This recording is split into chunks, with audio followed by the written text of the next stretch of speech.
Harka fuunee akkam jirtan kabajamtoota daawwattoota OROMIA11 oduu har'aaf jennisitti maa oduutu na wajjin anqumbeek daawwatiin. Oduu keenya jalqabaatiin uummanni Oromoo godina Harargee Bahaa Aanaa Cinaaksan hidhatoota naannoo Somaaleetiin weeraramaa jiraachuu himatan.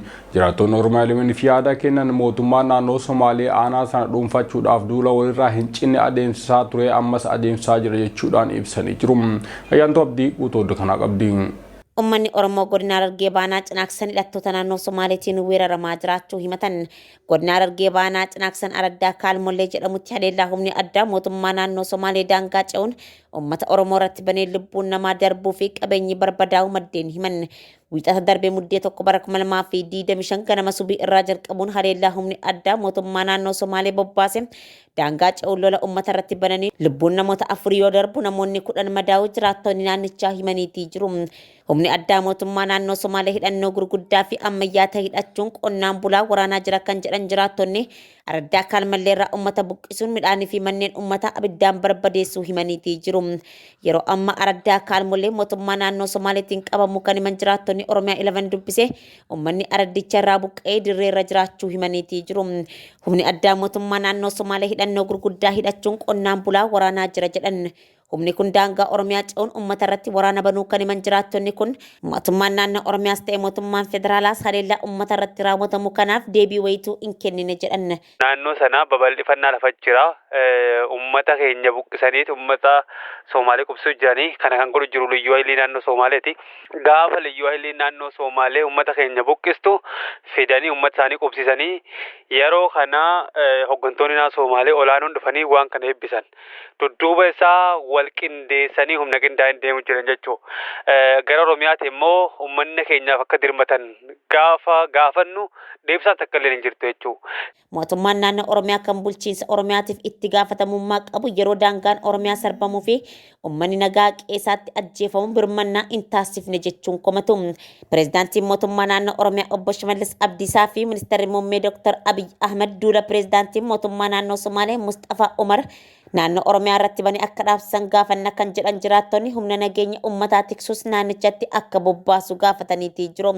Qonnaan bulaan qeessaa tiksuuf harka duwwaa qaamota hidhannoo gurguddaa hidhatan dura dhaabbatee dhumaa jira jechuun mootummaan deeggarsa akka taasisuuf gaafataniitii jiru. Humni addaa mootummaa naannoo Somaalee beekamtii pireezidaantii naannichaa Mustafaa Umariin Jijjigaa irraa bobbaafamanii haleellaa kana raawwataa jira jedhu. Namoonni haleellaa kanaan miidhaman hospitaala Aanaa Cinaaksanii fi Hararitti wal'aanamaa jiraachuu simaniitii jiru. Uummanni Oromoo biyya keessaa fi biyya alaa haleellaa Aanaa Cinaaksan irratti mootummaa naannoo Somaaleetiin adeemsifamu balaaleffachuun uummata cinaa akka dhaabbatanis gaafataniitii jiru. Godina Shawaa Aanaa Bargaatti himatamtoonni Yakka Buttii Raawwatan hidhaa cimaan adabamanii jiru. Manni murtii aanichaa dhaddacha 24 bara 2018 ooleen himatamtoonni Yakka Buttii waliin ta'uudhaan raawwatan hidhaa cimaa waggaa 2 fi baatii 3 adabamuu beeksisee jira. Qaamni murtee kanaas himatamtoonni sadii Aanaa Bargaa ganda Oddoo Moojoo iddoo addaa mana barumsa Olonkoomii sadarkaa tokkoffaa jedhamutti Yakka Buttii raawwatan himanni karaa abbaa alangaa aanichaatiin irratti dhiyaateeti jedhamee jira. Haaluma kanaan manni murtii Aanaa Bargaas dhaddacha gaafa guyyaa 23 ji'a sadaffaa bara 2018 oolee yakkichi dhugaa ta'uu isaa ragaa namaan mirkaneesseera jedhame. Haaluma kanaas yaada adabbii cimsuu fi salphisuu gama abbaa alangaa fi abukaatoo isaaniitiin erga fudhatame booda himatamtoota kanaa fi fakkaattoota isaanii barsiisuu kan danda'u tokkoon isaanii hidhaa cimaa waggaa 2 fi baatii 3tiin adabamee jira. Hawaasni gocha miidhaa dubartootaa irra gahu waliin ittisuu akka qabanii fi namoota gocha akkasii raawwatan yommuu argan saaxiluun olaantummaa seeraa akka mirkanaa'u tumsuu akka qabanis waajjira abbaa alangaa Aanaa Bargaa ergaa dabarsanii jiru. Keeniyaa Kawuntii Maandeeraa keessatti hojjettoonni Itoophiyaa kumaatamaan lakkaa'aman ari'amanii jiru. Hojjettoonni seeraan ala naannoo isaa waggoota 10 oliif hojjechaa turan namni tokko erga safuu cabsuun re'ee irratti gocha hamaa raawwatee booda akka ari'aman taasisee jira. Jiraattonni naannichaa manni maree jaarsolii abbootiin amantaa fi dargaggoonni Maandeeraa keessattuu bulchiinsi Elwaaq lammiileen Itoophiyaa kunneen sadaasa 18 irraa kaasee naannicha gadhiisanii akka ba'an ajajanii jiru. Qondaaltonni aanaa fi sheekonni maayikiroofoonii fi sagalee guddiftuu qabatanii ollaarra deemuudhaan ajaja kana dabarsaa turan. Kutaa bulchiinsa Elwaaqitti itti aanaan komishineraa kan ta'an Toobiyaas Otungaan uummanni yeroo dheeraaf rakkoo kana himachaa tures jedhanii jiru. Kumeen jiraatus tarkaanfii fudhatamuu qabu irratti mari'achaa akka turanis ibsanii jiru. Qondaalli kun akka jedhanitti jumlaadhaan ari'amuun isaanii akkaataa mootummaan itti hojjetu osoo hin taane hawaasa haala jiruuf deebii kennuudhaas jedhanii jiru. Imbaasiin Itoophiyaa Keeniyaa magaalaa Naayiroobii jiru haala kana itti dhiyeenyaan hordofaa jirras jedhee jira.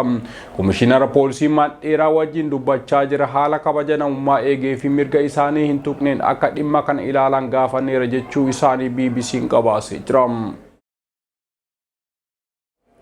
Ministeerri muummee Itoophiyaa Abiy Ahmed Marko Ruubiyoo wajjin bilbilaan mari'atanii jiru. Ministeerri dhimma alaa Yuunaayitid Isteetsi Marko Ruubiyoon roobii kaleessaa dhimmoota garaagaraa irratti muummee ministeera Itoophiyaa wajjin mari'achuu beeksisee jira. Madda Durbaas Qutoo kana qaba. Ministeerri dhimma alaa Yuunaayitid Isteetsi Marko Ruubiyoon roobii kaleessaa dhimmoota garaagaraa irratti muummee ministeera Abiy Ahmed waliin bilbilaan mari'achuu isaanii beeksisanii jiru. Ta'us dhimmoota ijoo keessoo Itoophiyaa irratti wanti dubbatame bal'inaan akka hin jirre himamee jira. Akka ibsi ministeera dhimma alaa irraa bahee mul'isutti Ameerikaa fi Itoophiyaan naannoo fi gaanfa Afrikaatti nagaa fi tasgabbii uumuudhaaf waliigaluu isaanii qofa irratti mari'achuutu ibsame. Marii isaanii keessatti rakkoowwan ijoo akka bulchiinsa keessoo Itoophiyaa, yaaddoo waldhabdee siyaasaa, gargaarsa namoomaa ilaalchisee wanti ibsame tokkolleen akka hin jirre himamee jira. Dhimma kanaan wal qabatee hanga ammaatti gama waajjira muummee ministeera Itoophiyaatiin ibsi kenname akka hin jirre himamee jira. Mariin kun erga torbee darbee ajajaan waraanaa US kan Afrikaa Leetinaal Jeneraal Daagviin Anderson Itoophiyaa, Somaalilaandii fi Puuntilaandiitti daawwannaa olaanaa taasisan hordofee kan gaggeeffamedha. Afriikoom akka jedhetti imalli kun gareewwan akka ISIS, Al-Shabaab fi gareewwan shororkeessitoota biraa irratti dhiibbaa olaanaa gochuudhaaf waadaa Ameerikaa cimsu akkasumas qindoomina michoota naannoo irratti aantummaa nageenya irratti qabdu jabeessuuf kan kaayyeffate ta'uun eeramee jira. Daawwannaan Leetinaal Jeneraal Daagviin Anderson torbaan darbee taasisan Waashingtan tumsa farra shororkeessummaa fi tasgabbii gaanfa Afrikaa keessatti qooda olaanaa qabaachuu ishee kan agarsiisudha jedhamee jira. Pirezidaantiin Ameerikaa hawaasa Somaali Ameerikaa jiran ilaalchisee dubbiin dubbatan ijoo dubbii ta'ee jira. Pirezidaantiin Ameerikaa Doonaald Tiraamp kolgaltoota Somaali Ameerikaa keessatti arguu hin fedhu jechuu hordofee hawaasni muddama cimaa keessa jiraachuu odeeffannoon bahaa jiru ni mul'isa. Ayyaantu Abdii guutuu kana qabdi. Tiraamp Somaaliyaa US keessatti arguun barbaadu jedhan mineensota keessattis opereeshinii jalqabuuf akka ta'an himameetii jira. Pirezidaantiin US Doonaald Tiraamp godaantota Somaaliyaa Ameerikaa keessatti arguu hin barbaadu jechuun dubbataniitii jiru. Gara bakka irraa dhufanitti deebi'uu qabu, biyyi isaanii waan tokkoofillee faayidaa hin qabu jechuun riippoortarootatti himan. Walgahii kaabinee kibxata turetti pirezidaanti Tiraamp an dhugaa isinitti hima ani biyya keenya keessatti isaan hin barbaadu jechuun hadheeffataniitii jiru. Yookosii akka kana akka biyya keenya seenan gochuu itti fufni Ameerikaan gara kallattii intaanetti deemti jechuun Tiraamp dubbataniitii jiru. Dubbiin jabaan Tiraamp dubbatan kun yeroo aangoonni immigireeshinii bakka uummanni Somaalee guddaan jiraatan Mineesotaa keessatti qajeelfama bahee hojiirra oolchuun opereeshinii geggeessuuf karoorfachuun isaanii gabaafametti ture. Aangoonni isteetii sana keessaa lammiilee Ameerikaa biyya Afrikaa bahaa kana keessaa dhufan karaa intaaneen harree biyyaa baasuun sirrii miti jechuun karoora kana mormaniitii jiru. Magaalaan lakkuu Ameerikaa bakka kamiyyuu caalas bakka uummanni Somaalee guddaan jiraatanidha. Tiraamp yaada kibxata dhuma walgahii kaabinee televezyiinii sa'a tokkoof darbe irratti kennaniin biyya keenya keessatti isaan hin barbaadu jechuun dubbataniitii jiru. Achi booda gara bakka buutuu uummataa kan taate Ilhaam Umar qeequutti ce'uun gabaafameetii jira. Ilhaam miseensa warra Dimokiraatii fi Somaali Ameerikaa yeroo jalqabaaf koongireesii keessatti filatamte yommuu taatu, Tiraamp waliin irra deddeebiin yeroo walitti bu'an mul'ataa tureetii jira. Ani yeroo maraas ilaala kan jedhan Tiraamp Ilhaam Umar nama hundaa jibbiti isiin nama dandeettii hin qabneedha jedheen yaada jechuun itti dabaluun dubbataniitii jiru. Ilhaam Umaris akkaataan inni waa'ee kiyyatti qabamee jiru miira sodaa qabuudha jechuun miidiyaa hawaasummaa isii irratti barreessiteetii jirti.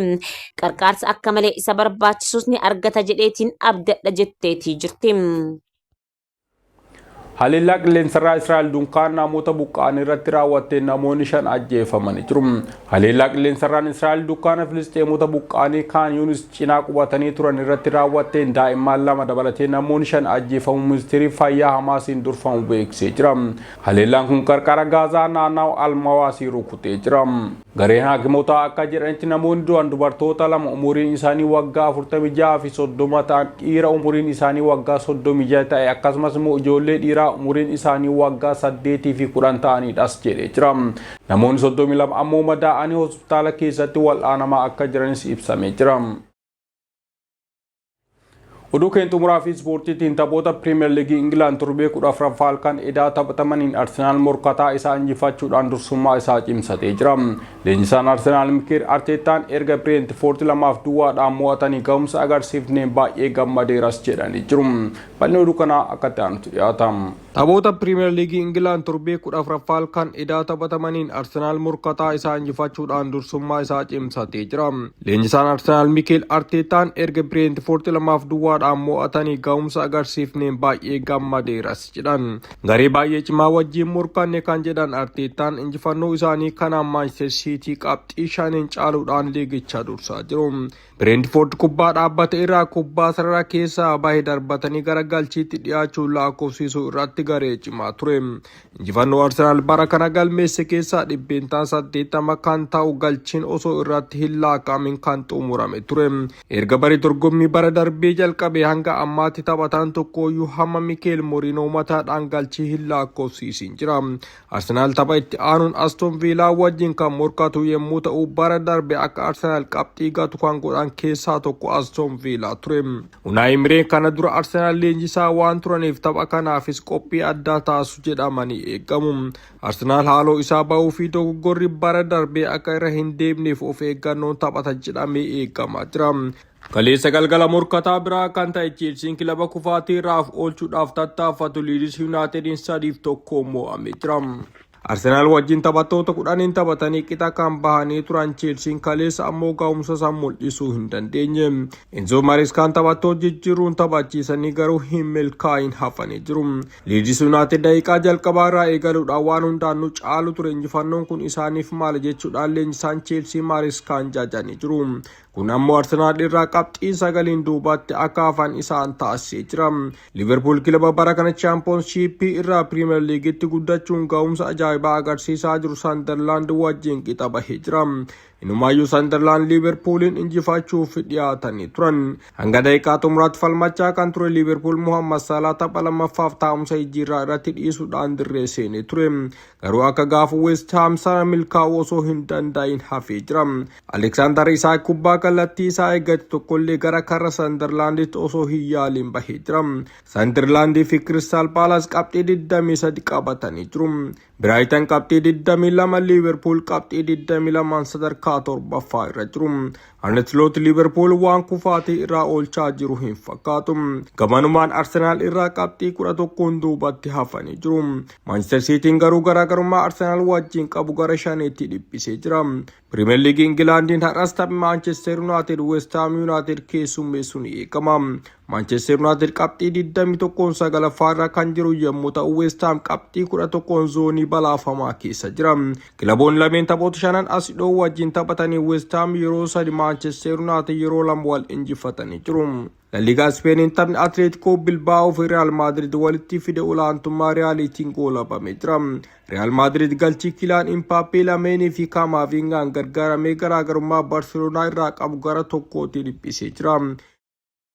Egaa kabajamtoota daawwattoota OROMIA11 oduu har'aaf jenne kanneen hangammaa turanii oduu sun timuun kan faana turan qumbii gidaawwatti ogeessa kaameraaf sagaleetiin sa'a bidaa'uun wajjin ture gama kiyyaan nagaa jechaa qophiilee OROMIA11 kanneen af wajjin turtii gaarii qabadha.